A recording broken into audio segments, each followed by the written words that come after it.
नमस्कार दोस्तों, स्वागत है आपका आज के मुख्य समाचार में। सबसे पहली बड़ी खबर में आपको बताएंगे, पंजाब हरियाणा में धान खरीद पर सरकार ने बदला फैसला, कांग्रेस बोली किसानों की जबरदस्त जीत। इसी के साथ दूसरी बड़ी खबर में जिक्र होगा कि सोशल मीडिया पर गैर कांग्रेसी दलों को काउंटर करने की तैयारी में कांग्रेस, जानिए प्रियंका गांधी ने क्या दी नसीहत। तीसरी बड़ी खबर में आपको बताएंगे कि सीएम चन्नी ने रेलवे से पंजाब में किसानों के खिलाफ दर्ज मामले वापस लेने का कहा, आरपीएफ ने किए थे दर्ज। दोस्तों, हर एक खबर की गहराई में आपको ले जाएंगे, लेकिन उससे पहले अगर आपको भी ऐसा लगता है कि भाजपा की उल्टी गिनती शुरू हो चुकी है तो आप अभी इस वीडियो को लाइक कीजिए और इस लाल बटन को दबाकर चैनल को सब्सक्राइब करके घंटी बजाइए और कमेंट में लिखे जय हिंद। पंजाब हरियाणा में धान खरीद पर सरकार ने बदला फैसला, कांग्रेस बोली किसानों की जबरदस्त जीत। जी हाँ दोस्तों, पंजाब हरियाणा में किसानों के प्रदर्शन के बाद सरकार को आखिरकार धान खरीद की तारीख को बदल दिया।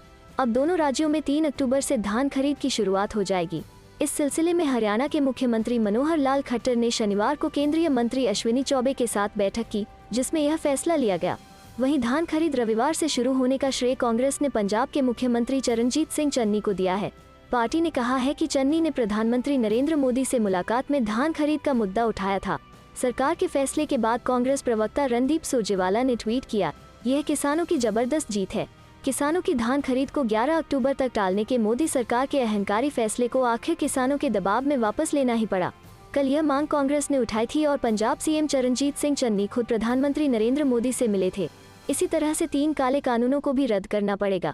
दोनों राज्यों में कल रविवार से शुरू होने जा रही धान की खरीद को लेकर कांग्रेस ने कुछ मांगे भी रखी हैं। प्रवक्ता रणदीप सुरजेवाला ने कहा, अब हमारी मांग है, मंडियों में पड़ा एक दाना 24 घंटे में खरीदा जाए और उसका भुगतान हो। खरीद मापदंड 2021-22 फौरन जारी हो। बेमौसमी बारिश व खरीद में देरी को देखते हुए फसल में नमी की मात्रा में 25% तक छूट दी जाए। खराब होने का मुआवजा 7 दिन में दिया जाए। चलते हैं अगली खबर की तरफ। सोशल मीडिया पर गैर कांग्रेसी दलों को काउंटर करने की तैयारी में कांग्रेस, जानिए प्रियंका गांधी ने क्या दी नसीहत। जी हाँ दोस्तों, कांग्रेस महासचिव प्रियंका गांधी वारा ने अपनी पार्टी के नेताओं और कार्यकर्ताओं से लोगों तक पहुंचने और पार्टी की बातों को प्रभावी ढंग से बताने के अलावा किसी भी दुष्प्रचार का कड़ा मुकाबला करने को कहा है। हालांकि उन्होंने सीधे तौर पर किसी राजनीतिक दल का नाम नहीं लिया, लेकिन भाजपा, सपा और बसपा के लिए उनका संदर्भ स्पष्ट था, क्योंकि उन्होंने गैर कांग्रेसी दलों के 32 साल के शासन का उल्लेख किया करते हुए कहा कि इन दलों की वजह से यूपी पतन के रास्ते पर बढ़ा है। प्रियंका ने सोशल मीडिया की टीम को नसीहत देते हुए कहा कि गैर कांग्रेसी दलों के प्रोपेगेंडा और झूठ का आक्रामक तरीके से जवाब दें और हमेशा सोशल मीडिया पर एक्टिव रहें। उन्होंने कहा कि पार्टी के लिए आक्रामक प्रचार करना और गैर कांग्रेसी दलों के दुष्प्रचार का मुकाबला करना सोशल मीडिया पर उतना ही महत्वपूर्ण है जितना कि जमीनी स्तर पर है। उन्होंने कहा कि हमें सच्चाई सामने लाने की जरूरत है। सोशल मीडिया पर नफरत और झूठ फैलाने वाले अभियान कैसे शुरू किए गए, इस ओर इशारा करते हुए उन्होंने सारी बातें बताई। सलाहकार समिति की एक बैठक में वरिष्ठ नेताओं को भी संबोधित किया। उन्होंने कहा कि पार्टी का अभियान आक्रामक होना चाहिए और प्रधानमंत्री नरेंद्र मोदी की लोकसभा सीट वाराणसी में अक्टूबर के दूसरे सप्ताह में अभियान शुरू होने से पहले सदस्यों की राय लेनी चाहिए। घटनाक्रम से अवगत लोगों ने कहा कि कांग्रेस प्रतिज्ञा यात्रा 17 अक्टूबर को 4 अलग अलग मार्गों पर शुरू की जा सकती है। इन यात्राओं के माध्यम से पार्टी के नेताओं को 2022 के विधानसभा चुनावों में पार्टी द्वारा लोगों से किए गए वादों को बताने के लिए कहा गया था। चलते हैं अगली खबर की तरफ। सीएम चन्नी ने रेलवे से पंजाब में किसानों के खिलाफ दर्ज मामले वापस लेने का कहा, आरपीएफ ने किए थे दर्ज। जी हाँ दोस्तों, पंजाब के मुख्यमंत्री चरणजीत सिंह चन्नी ने रेलवे से किसान आंदोलन के दौरान किसानों के खिलाफ दर्ज किए गए मामले रद्द करने का अनुरोध किया है। चन्नी ने शनिवार को रेलवे बोर्ड के चेयरमैन से अपील की है कि किसान संगठनों के सदस्यों के खिलाफ रेलवे सुरक्षा बल आरपीएफ द्वारा दर्ज किए गए मामले वापस ले लिए जाएं। सीएम की अपील से किसान संगठनों को बड़ी राहत मिलने की उम्मीद है। किसानों के आंदोलन के कारण पंजाब में काफी समय तक ट्रेनों का आवागमन ठप हो गया था। इससे रेलवे को काफी नुकसान हुआ था। मुख्यमंत्री कार्यालय के प्रवक्ता ने बताया कि मुख्यमंत्री ने बोर्ड के चेयरमैन को इस पूरे मामले पर सहानुभूतिपूर्वक विचार करने और विभिन्न किसान संगठनों के सदस्यों के खिलाफ दर्ज मामले वापस लेने की अपील है। बता दें कि केंद्र सरकार द्वारा लागू कृषि कानूनों के विरुद्ध जारी आंदोलन दौरान विभिन्न किसान संगठनों के सदस्यों ने पंजाब में 2020 और 2021 दौरान रेलवे ट्रैकों पर धरने दिए थे। इसी कारण आरपीएफ द्वारा उनके खिलाफ 30 केस दर्ज किए गए थे। सामाजिक सुरक्षा, महिला एवं बाल विकास विभाग के प्रस्ताव को मानते हुए मुख्यमंत्री चरणजीत सिंह चन्नी ने कोविड-19 महामारी दौरान अपने माता पिता दोनों को गंवा चुकी लड़कियां को आशीर्वाद स्कीम की लाभार्थियों की सालाना आय सीमा 32,790 रुपये में छूट देने या माफ करने के आदेश दिए हैं। चलते हैं अगली खबर की तरफ। गौतम बुद्ध नगर में बड़ा सपा का कुनबा, जिले के 10 कद्दावर नेता साइकिल पर हुए सवार। जी हां दोस्तों, गौतम बुद्ध नगर में सपा का कुबना बढ़ने लगा है। शुक्रवार को लखनऊ में आयोजित कार्यक्रम में पूर्व मुख्यमंत्री अखिलेश यादव के सामने जिले के 10 कद्दावर नेताओं ने सपा की सदस्यता ली। इनमें भाजयुमो के गौतम बुद्ध नगर के पूर्व जिलाध्यक्ष व कलेक्टरेट बार एसोसिएशन के अध्यक्ष अतुल शर्मा, जिला पंचायत के पूर्व सदस्य संजय भाटी, बार एसोसिएशन न्यायालय के पूर्व अध्यक्ष प्रमेंद्र भाटी, दादरी नगर पालिका के पहले चेयरमैन पंडित घनश्याम दास के प्रपौत्र पूर्व सभासद व कवि सुधीर वत्स आदि शामिल है। सपा के प्रवक्ता राजकुमार भाटी के आह्वान पर जिले के 10 से अधिक सामाजिक लोग शनिवार को लखनऊ में जाकर साइकिल पर सवार हो गए। इससे जिले में पार्टी को और मजबूती मिली है। जिलाध्यक्ष इंदर प्रधान ने बताया कि सेन समाज उत्थान समिति के अध्यक्ष बबलू सेन, दादरी के पूर्व सभासद सुधीर वत्स, पूर्व जिला पंचायत सदस्य संजय भाटी, पूर्व जिलाध्यक्ष भाजपा युवा मोर्चा व पूर्व अध्यक्ष collectorate bar association Gautam Buddh Nagar Atul Sharma, पूर्व अध्यक्ष bar association Pramendra Bhati, Akshay Bhati, Neeraj Bhati, Anil Bhati, Prince Nagar, Sonu Sen Thakur व अन्य लोगों ने भी पार्टी की सदस्यता ली। हाल ही में बड़ी संख्या में अन्य लोगों ने भी पार्टी की सदस्यता ली थी। चलते हैं अगली खबर की तरफ। कन्हैया बोले सरकार के खिलाफ राहुल बेखौफ, उन्हें एड या सीडी का डर नहीं। जी हां दोस्तों, हाल ही में कांग्रेस में शामिल हुए कन्हैया कुमार का कहना है कि राहुल गांधी मोदी सरकार के खिलाफ निडर होकर इसलिए बोल पाते हैं कि उन्हें ईडी और सीडी का कोई डर नहीं है। कन्हैया ने कहा कि अमित शाह के पास राहुल की कोई सीडी नहीं है। उन्होंने कहा कि जो लोग ईमानदार हैं वही इस तरह सरकार के खिलाफ आवाज उठा सकते हैं, जिसकी आज के वक्त में सबसे ज्यादा जरूरत है। चलते हैं अगली खबर की तरफ। सुप्रीम कोर्ट की सख्ती के बाद नरम पड़े राकेश टिकैत, लाखों लोगों को मिल सकती है बड़ी राहत, सभी बॉर्डर खुलने के आसार। जी हां दोस्तों, कृषि कानूनों के विरोध में चल रहे किसान आंदोलन के कारण परेशान दिल्ली एनसीआर के लाखों लोगों के लिए बड़ी राहत भरी खबर है। सुप्रीम कोर्ट की तल्ख टिप्पणी के बाद गाजियाबाद और नोएडा समेत दिल्ली की तमाम सीमाओं से सटे शहरों के लोगों को जल्द ही राहत मिलने के आसार बने हैं। बता दें कि सुप्रीम कोर्ट ने दिल्ली यूपी समेत सभी बॉर्डर पर 10 महीने से जाम को लेकर सख्त नाराजगी जाहिर की है। कोर्ट ने कहा है कि कार्यपालिका की ड्यूटी होती है कि वो कानून पर अमल कराए। सुप्रीम कोर्ट की टिप्पणी के बाद प्रशासनिक अधिकारी इस पर कोई बड़ा एक्शन ले सकते हैं। जानकारों का मानना है कि जल्द ही गाजीपुर बॉर्डर समेत सभी बॉर्डर खोले जा सकते हैं। उल्लेखनीय है कि आम दिनों में रोजाना करीब 2 लाख वाहन गाजीपुर बॉर्डर के रास्ते गाजियाबाद से दिल्ली की सीमा में प्रवेश करते हैं। पिछले 10 महीने से चल रहे किसान आंदोलन के कारण ये वाहन दिल्ली नहीं जा पा रहे हैं। इन वाहनों को लंबी दूरी तय कर भोपुरा, खोड़ा, कौशाम्बी, ईडीएम माल और ज्ञानी बॉर्डर के रास्ते दिल्ली जाना पड़ रहा है। इस कारण इन रास्तों पर वाहनों के दबाव से जाम की समस्या खड़ी हो जाती है। लंबी दूरी और जाम के कारण इन वाहन चालकों की जेब पर भी ईंधन का अतिरिक्त भार पड़ रहा है। इसके साथ ही समय की भी अधिक बर्बादी हो रही है। सिंघू बॉर्डर पर भी लंबे समय से किसान आंदोलन चल रहा है। बॉर्डर बंद होने के कारण हरियाणा के रास्ते चंडीगढ़, हिमाचल प्रदेश, पंजाब और जम्मू कश्मीर से आने वाले लोगों को भारी परेशानी का सामना करना पड़ रहा है। इसी तरह रोहतक रोड स्थित टीकरी बॉर्डर से आवागमन बंद पड़ा है। लोग टीकरी बॉर्डर के स्थान पर झड़ौदा रोड और निजामपुर से आवागमन को मजबूर हैं। लंबी दूरी तय करने के चलते यहाँ भी वाहन चालक परेशान हैं। जबकि जयसिंहपुर खेड़ा शाहजहांपुर बॉर्डर पर दिल्ली जयपुर हाईवे जाम होने से ट्रैफिक व्यवस्था बेहद खराब है। हाईवे जाम होने के कारण भारी वाहनों को भी शहर के बीच से होकर गुजरना पड़ रहा है। इस कारण शहर की सड़कें भी बुरी तरह से क्षतिग्रस्त हो चुकी हैं। चलते हैं अगली खबर की तरफ। यूपी गेट पहुंची हल्ला बोल रैली। जी हां दोस्तों, तीनों कृषि कानूनों के विरोध में यूपी गेट पर 28 नवंबर से धरना चल रहा है। शनिवार को प्रदर्शनकारियों ने यहां राष्ट्रपिता महात्मा गांधी व पूर्व प्रधानमंत्री लाल बहादुर शास्त्री की जन्मतिथि और किसान क्रांति यात्रा की वर्षगांठ मनाया। शाम को उत्तराखंड के रुद्रपुर से हल्ला बोल रैली आई। इस दौरान कड़ी सुरक्षा व्यवस्था रही। प्रदर्शनकारियों ने महात्मा गांधी व लाल बहादुर शास्त्री के चित्र पर माल्यार्पण किया। उसके बाद मंच से सभा को संबोधित किया। इस दौरान 11 प्रदर्शनकारियों ने उपवास रखा। वहीं शाम करीब 5:45 बजे उत्तराखंड के रुद्रपुर से यहां हल्ला बोल रैली पहुंची। उसमें करीब 60 प्रदर्शनकारी थे। रैली दिल्ली मेरठ एक्सप्रेसवे से आई। यूपी गेट पर चल रहे प्रदर्शन की वजह से एक्सप्रेसवे बंद होने के कारण जाम की समस्या नहीं हुई। चलते हैं अगली खबर की तरफ। ममता बनर्जी बनी रहेंगी पश्चिम बंगाल की मुख्यमंत्री या देंगी इस्तीफा, फैसला आज। जी हां दोस्तों, ममता बनर्जी पश्चिम बंगाल की मुख्यमंत्री बनी रहेंगी या उन्हें अपने पद से इस्तीफा देना होगा। रविवार को इसका फैसला हो जाएगा। जी हां, 3 अक्टूबर को ही प्रदेश की 3 विधानसभा सीटों के लिए 30 सितंबर को हुए उपचुनाव का रिजल्ट आना है। नंदीग्राम विधानसभा सीट पर भारतीय जनता पार्टी के शुभेंदु अधिकारी से पराजित हो चुकी तृणमूल कांग्रेस सुप्रीमो ममता बनर्जी ने इस बार भवानीपुर विधानसभा सीट से उपचुनाव लड़ा है। यहाँ महज 53.32% वोटिंग हुई थी। दक्षिण कोलकाता के भवानीपुर विधानसभा सीट पर ममता बनर्जी का मुकाबला बीजेपी की महिला प्रत्याशी प्रियंका टिबड़ेवाल और मार्क्सवादी कम्युनिस्ट पार्टी के श्रीजीव बनर्जी से है। भवानीपुर के अलावा जिन 2 विधानसभा सीटों पर उपचुनाव कराए गए थे उनमें शमशेरगंज और जंगीपुर शामिल हैं। इन दोनों सीटों पर 30 सितंबर को क्रमशः 78.60% और 76.12% लोगों ने अपने मताधिकार का इस्तेमाल किया।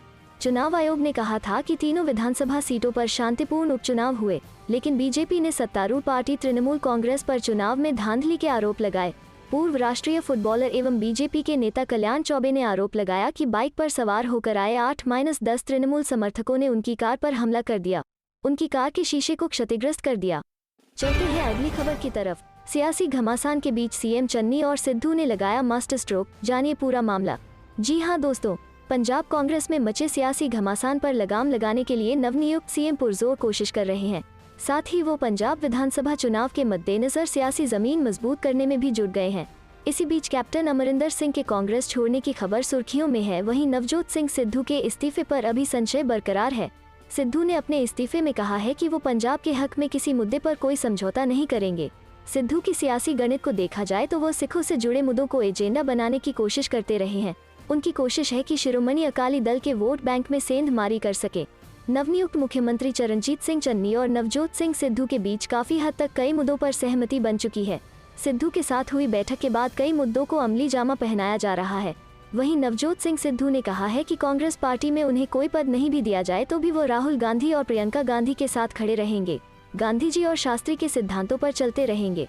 उन्होंने कहा कि नकारात्मक शक्तियों ने मुझे हराने की काफी कोशिश की, लेकिन सकारात्मक ऊर्जा की वजह से पंजाबी और पंजाबियत की जीत होगी। नवजोत सिंह सिद्धू ने दावा किया कि पंजाब कांग्रेस एक है और आगामी विधानसभा चुनाव में कांग्रेस पार्टी फिर से प्रचंड जीत के साथ वापस लौटेगी। हरियाणा में सीएम खट्टर आवास की ओर कूच कर रहे किसान पुलिस से भिड़े, पानी की बौछार से रोकने का प्रयास। जी हां दोस्तों, हरियाणा में किसानों ने शनिवार को मुख्यमंत्री मनोहर लाल खट्टर और अन्य बीजेपी विधायकों का अलग अलग इलाके में घेराव किया। किसानों को रोकने के लिए भारी संख्या में पुलिस बल तैनात किया गया था।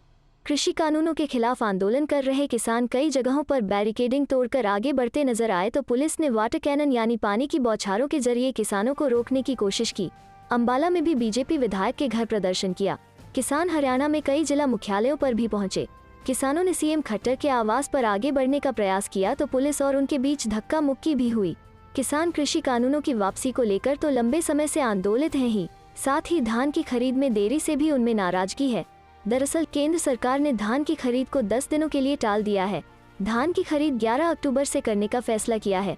कहा जा रहा है कि बारिश के कारण धान में नमी आ गई होगी, लिहाजा धान थोड़ा सूखने के लिए धान खरीद की तारीख बढ़ाई गई है। हजारों की संख्या में किसान नारेबाजी करते हुए और हाथों में झंडे लेकर सीएम खट्टर के आवास के बाहर इकट्ठा हुए थे। वो रात भर भी वहां डटे रहने का ऐलान करते दिखे। कई किसान बैरिकेडिंग के ऊपर चढ़कर भी अपनी नाराजगी प्रकट करते दिखे। घटनास्थल पर मौजूद भारी पुलिस बल ने किसानों को आगे बढ़ने से रोकने के लिए वाटर कैनन का इस्तेमाल किया। पुलिसकर्मी आंसू गैस के गोलों से भी लैस थे। पानी की बौछारों का इस्तेमाल के बाद तमाम किसान वाहनों के जरिए वहां से हटने का प्रयास करते देखे गए। प्रदर्शनकारी किसान बीजेपी और जननायक जनता पार्टी के गठबंधन के विधायकों के घरों के आगे भी इकट्ठा हुए और नारेबाजी की। पीएम मोदी के संसदीय क्षेत्र वाराणसी से प्रियंका गांधी करेंगी 2022 का चुनावी आगाज। जी हां दोस्तों, उत्तर प्रदेश में 2022 के विधानसभा चुनाव लेकर कांग्रेस इन दिनों एक बड़े स्तर पर तैयारी कर रही है, जिसके चलते राजधानी लखनऊ के 5 दिवसीय दौरे के दौरान कांग्रेस महासचिव और अब प्रभारी प्रियंका गांधी ने कांग्रेस संगठन से जुड़े पदाधिकारियों और नेताओं के साथ ताबड़तोड़ बैठक कर रही है और साथ ही मिशन 2022 को लेकर एक विशेष रणनीति बनाई है, जिसके तहत कांग्रेस अब उत्तर प्रदेश में अपने पक्ष में माहौल बनाने के लिए नवरात्रि से कांग्रेस प्रतिज्ञा यात्रा का शुरू करेगी, जिसका शुभारंभ आगामी 10 अक्टूबर से प्रधानमंत्री नरेंद्र मोदी के संसदीय क्षेत्र बनारस में प्रियंका गांधी एक विशाल जनसभा को संबोधित करके करेगी। कांग्रेस महासचिव प्रियंका गांधी ने अपने इस दौरे के दौरान कांग्रेस प्रतिज्ञा यात्रा की तैयारियों का जायजा लेते हुए इस यात्रा से जुड़े स्थान, रास्ते, तिथि और मुख्य मुद्दों की समीक्षा कर पर अपनी अंतिम मुहर लगाई है, जिसके तहत कांग्रेस प्रतिज्ञा यात्रा हम वचन निभाएंगे के नाम से एक बस यात्रा निकाली जाएगी, जो कि बनारस, अयोध्या, सहारनपुर, आगरा और झांसी जैसे अब के 5 अलग अलग हिस्सों से निकाली जाएगी। कांग्रेस की ये प्रतिज्ञा यात्रा करीब 12,000 किलोमीटर से अधिक की दूरी तय कर हर बड़े गांव और कस्बे से होकर गुजरेगी, जिसका नेतृत्व संबंधित क्षेत्र के वरिष्ठ कांग्रेस नेताओं के निर्धारित पैनल द्वारा किया जाएगा। चलते हैं अगली खबर की तरफ। गांधी जयंती। राहुल ने किसान आंदोलन पर सरकार को घेरा, बोले विजय के लिए केवल एक सत्याग्रही ही काफी। जी हाँ दोस्तों, महात्मा गांधी की जयंती पर कांग्रेस नेता राहुल गांधी ने केंद्र सरकार पर हमला बोला है। उन्होंने अपनी ट्विटर अकाउंट पर एक वीडियो पोस्ट की है, जिसमें उन्होंने किसान आंदोलन को लेकर केंद्र सरकार पर तंज कसा है। उन्होंने लिखा है, विजय के लिए केवल एक सत्याग्रही ही काफी है। महात्मा गांधी को विनम्र श्रद्धांजलि।